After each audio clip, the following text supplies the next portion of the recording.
Sr. Presidente, eu queria, em primeiro lugar, cumprimentar o Sr. Deputado Fernando Anastácio pelo relatório e lembrar a todos que este trabalho, que é certamente muito extenso, muito laborioso e que resulta não apenas do momento em que esteve a fazer o relatório, mas também de todas as audições e de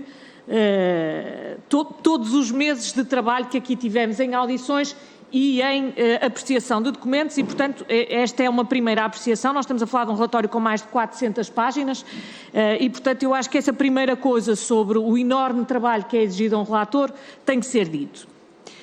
Isto posto, e sobretudo também por causa disto, eu gostava de poder neste momento fazer uma intervenção diferente.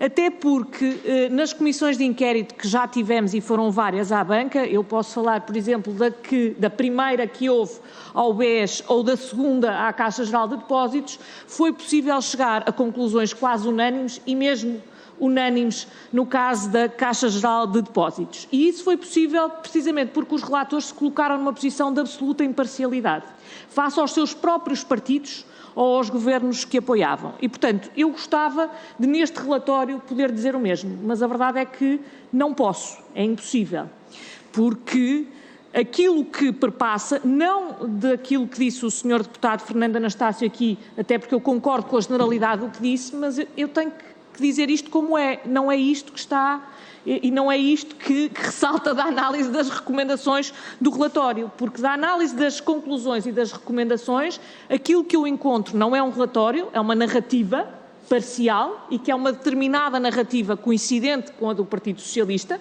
e não com a dos outros partidos daqui, não são os pontos em comum, são sobretudo os pontos que fazem a diferença e é também, e é importante que nós tenhamos esta noção, e a noção da responsabilidade de deputados numa comissão de inquérito. Nós devemos manter um afastamento, acho eu, salutar, em relação aos nossos próprios partidos e aos governos que apoiamos. E por isso mesmo uma comissão de inquérito não deve ser e não pode ser um ajuste de contas, nem entre governos, nem entre governadores.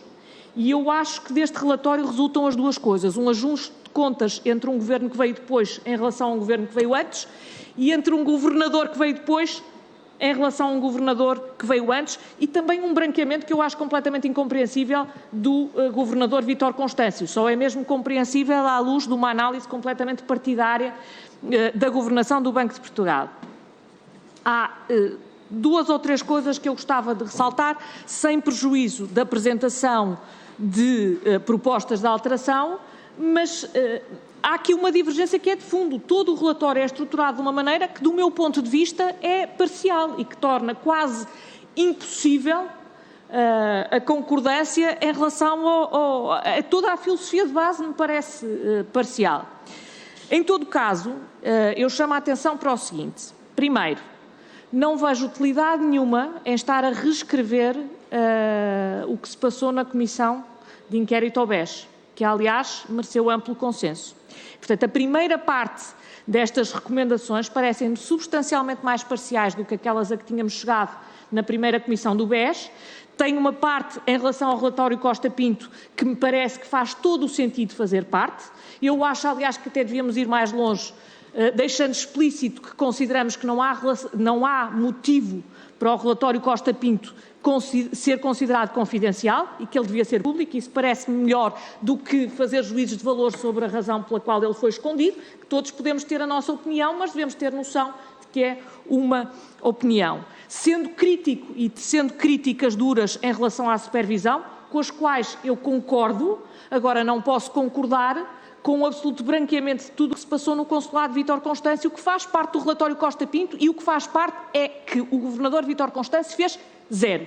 E, portanto, eu não posso compreender um relatório que é extraordinariamente crítico em relação a uma supervisão que fez pouco, e bem do meu ponto de vista, e em relação à supervisão que veio antes e que não fez rigorosamente nada, é omisso. Portanto, não consigo entender. Acho que temos que ter noção da diferença e temos que seguir aquilo, aliás, que diz o relatório Costa Pinto em relação a essas duas.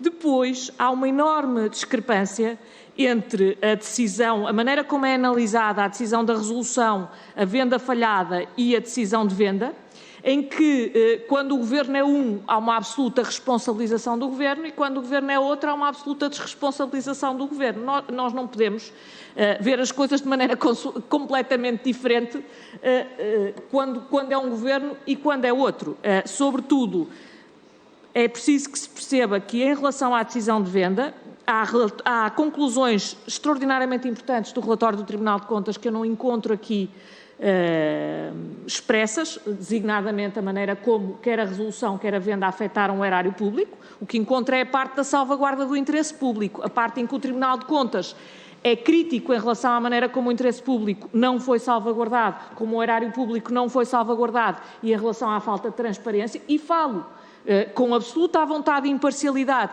Estamos a falar de vários governos aqui, mas não encontro essa parte. Ou por outra, não o encontro em relação a um dos governos e, portanto, não vejo razão nenhuma, sendo que a maneira como a absoluta desresponsabilização de um governo na altura da venda manifestamente contraria a correspondência que faz parte do espólio desta Comissão e os próprios depoimentos do Banco de Portugal e até do mais que aqui tivemos. Depois, por último, eu creio que seria importante, em relação ao contrato, são tecidas muitas opiniões sobre a gestão do novo banco e a maneira como o novo banco é gerido. Não há nenhuma posição crítica em relação à maneira como o contrato foi negociado. Eu não percebo como pode uma entidade pública, como uma comissão de inquérito, ser todo o tipo de considerações sobre a maneira como o novo banco é gerido, mas ser absolutamente acrítica em relação àquilo que o Estado português salvaguardou para si, porque o Estado português negociou um contrato com determinadas condições. E das duas, uma, ou ele está a ser cumprido ou não está a ser cumprido. Se nós entendemos que a gestão do novo banco não é aquela que devia ser, então temos que retirar daí as conclusões, e as conclusões é que isso devia ter sido dito à contraparte privada na altura da negociação do contrato. Eu acho impossível dizer-se que o contrato foi muito bem negociado, mas que não estão lá nenhumas das cláusulas que agora nós vimos dizer que eram relevantes que estivessem. A não ser um exercício de opinião que eu acho mais propício para debates ou mesmo para cafés do que para relatórios de comissões de inquérito, não vejo nenhuma utilidade nisso. Não vejo, sinceramente, nenhuma utilidade disso, e a mesma lógica aplica às remunerações. Ou esta possibilidade tinha sido vedada no contrato, e nós entendemos que ela devia ter sido vedada, ou então, se não foi, nós podemos ter opiniões, mas eu creio que não cabe ao Parlamento, a não ser que queira legislar, aí se imiscuir, da mesma forma em relação a conflitos de interesses. Eu acho que o Parlamento pode considerar que a legislação em relação a conflitos de interesses é demasiado permissiva e pode querer alterá-la. Não me parece que faça muito sentido um corpo legislativo dizer isto não é proibido, isto é permitido, deve continuar a ser permitido, mas nós achamos mal. Das duas, uma, ou retiramos as consequências daquilo que achamos, ou então achamos diferente. Agora, estarmos pura e simplesmente a lançar uma nuvem de suspeição e de opinião sem daí retirarmos consequências, não me parece. Por último, em relação, e sobretudo à questão dos grandes devedores, eu acho, e aqui acho que há espaço nítido para melhoria, até porque creio que aqui nesta matéria haverá abertura. Eu acho que temos que ir bastante mais longe no que toca às conclusões que tiramos em relação aos grandes devedores e que se impõe que esta Comissão de Inquérito faça também uma reflexão sobre o que é a justiça. Quer a justiça do ponto de vista cível, do ponto de vista da cobrança de dívidas, dos mecanismos de insolvência, porque, na verdade, nós temos mecanismos nos bancos e estamos a ser responsabilizados por dívidas aos bancos que percebemos que o sistema judicial não tem condições de cobrar, mesmo quando os devedores têm meios para pagar. E isso, do ponto de vista cível e dos mecanismos de insolvência e de cobrança de dívidas, é uma reflexão que tem que ser feita, porque não é aceitável que o contribuinte e não é aceitável que quem é cobrador seja responsabilizado por dívidas quando os devedores têm capacidade para as pagarem, e do mesmo ponto de vista da justiça criminal, acho que também se impõem algumas conclusões, porque a verdade é que nós estamos a falar de factos que têm a sua origem, alguns no princípio na segunda parte da década de 2000, e portanto convém perceber-se porque é que nós estamos a fazer isto, porque é que a Justiça está a atuar em 2021 e não atuou nessa altura. Acho que convém também não branquear este facto.